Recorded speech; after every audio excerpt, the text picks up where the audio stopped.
Are we facing a new nuclear crisis? A regional arms race that would see South Korea and Japan compete with North Korea? That's a rising concern based on the words of a key US official on the subject.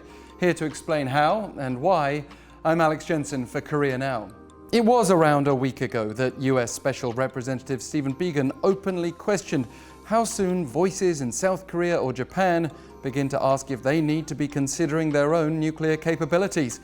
And his very mentioning of the idea has got some quarters of the media here asking whether this could actually happen, despite years of American efforts to push for the complete denuclearization of Northeast Asia and commitment in turn to protecting its allies, South Korea and Japan.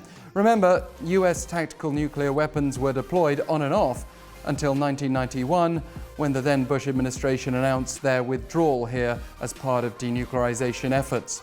Of course, some of what happens next hinges on North Korea. Pyongyang suggested this week it is open to reopening dialogue with the US, but then the North also launched more missiles, and there's little to indicate the two sides can even agree on the precise meaning of denuclearization, let alone what the process would look like.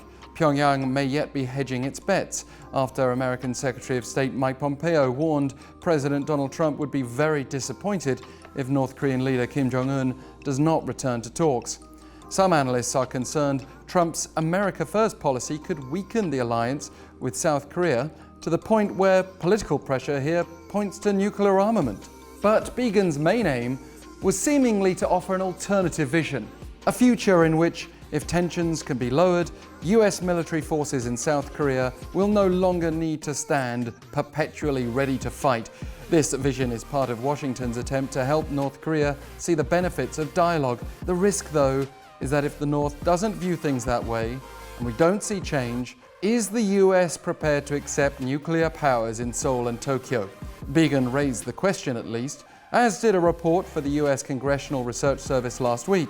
If trust in the US deterrence is what's been holding nuclear proliferation at bay, then the ultimate question is whether we're about to lose that trust.